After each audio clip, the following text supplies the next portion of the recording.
Now, how many wants to do radiosurgery? How many wants to do radiosurgery? Means precision radiation therapy wants to do. How many people want to do?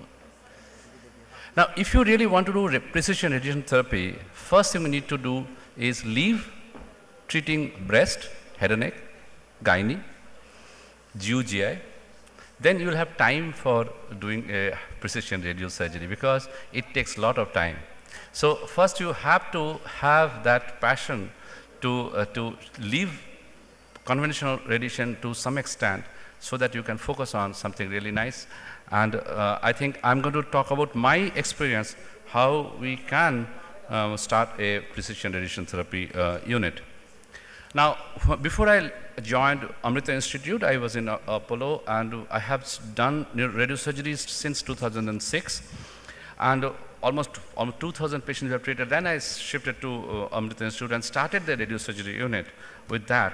And so we have seen the both side of the story, that when you start a radiosurgery unit without a proper backup and with a started radiosurgery unit with a appropriate format, then how the difference in terms of your approach, in terms of outcome, in terms of patient selection, and in terms of response you get. Now, when I was there, when I joined Amrita Institute and started the dedicated radiosurgery unit, there is not many dedicated radiosurgery unit in India, especially from linear accelerator based. There's a lot of criticism that what people say that if you have a specialized units for radiosurgery, for breast and gynae, for head and neck, for GU/GI, you may lose patients because then the referral patterns is going to change and you may not get that many numbers. People who are doing very specialized work may not have that many number of patients to treat. And these are the concerns the management also had, and all our radiation oncologists had, because they didn't want to leave a lot of their conventional radiation part to get involved in high precision radiations. Now, but interestingly, I joined in 2017 Jan, and when we did the analysis for first 3 years, we saw that actually the new patient numbers are increasing. Though we have made a specialized unit, head and neck, GU/GI, breast, radiosurgery another unit, but the numbers are increasing, not decreasing. In the first 2 years, we have treated around 500 patients with CyberKnife, but first 3 years, and then next 2 years, we have treated around 1,200 patients with CyberKnife. So actually, the patient numbers increase because the outcome is shown, and when you're doing in a prospective setting, then actually it helps to get. So the concept that if you focus your work, you may lose patients, that is not true. Now, when we analyze the number of patients coming from different places, we saw that 85% of our patients are coming within 100-kilometer radius, and that should be the practice. So it is not that patients from Bangladesh, from Oman, people are coming for treatment. It should not be the right approach. Right approach should be that within 100 kilometers, they should constitute around 70-80% of the patients. The best thing is, if there is something like COVID, still your numbers is not going to go down, and it is going to work, and only the patient is going to refer more patients because of they had got the response for the treatment, not because of a promotion work. So we don't need to have any kind of promotion work if you consider that on the 100 kilometers patients are coming, and only 5% of our patients are international patients. That is something new and interesting, and that is very sustainable model. Now, this is the state-wise, and most of the patients were coming from Kerala, and when we did the treatment, and very small proportion of patients were coming from outside.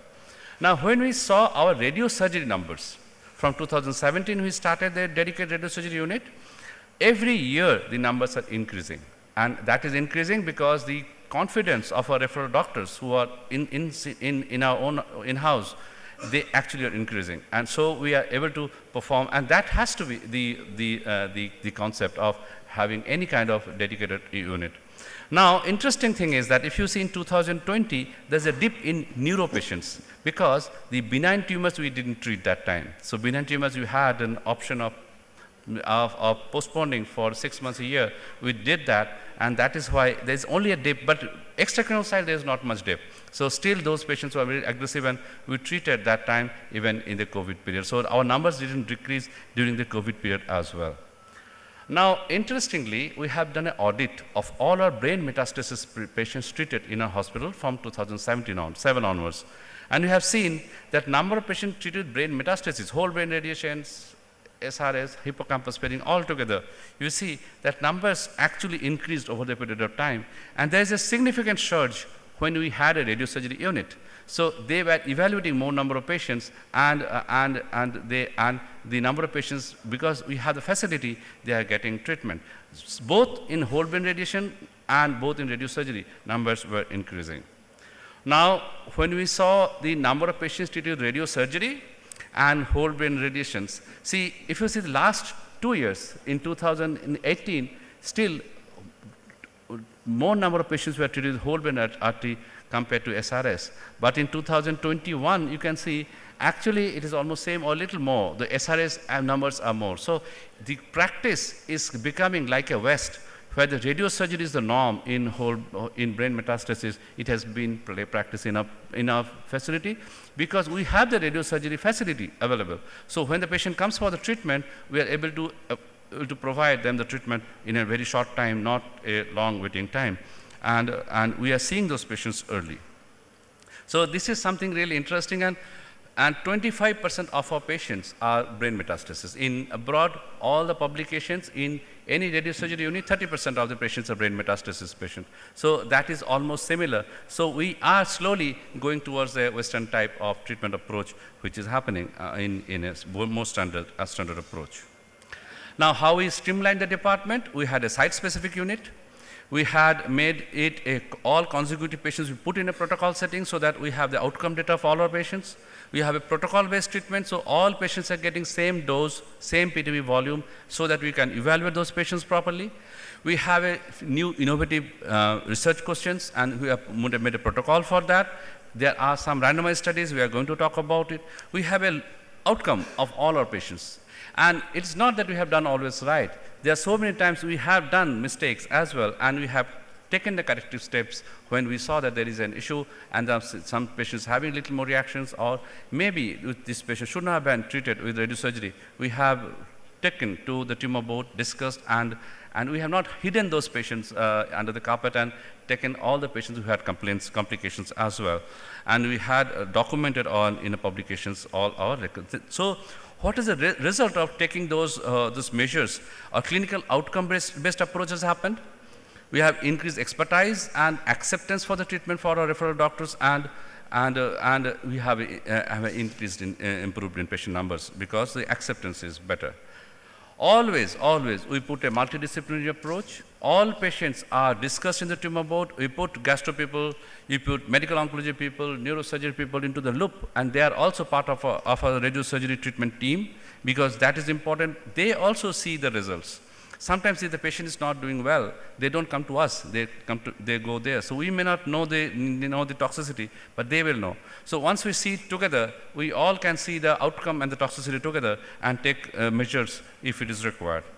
So this is our team. It is a big team of med-onc, neuro-oncology, GEI, radiology, urology. So we have a team, and we actually drive the program, but everyone is part of the team, and that has to be there if a radiosurgery program has to be successful. This is our team. It is not only the doctors.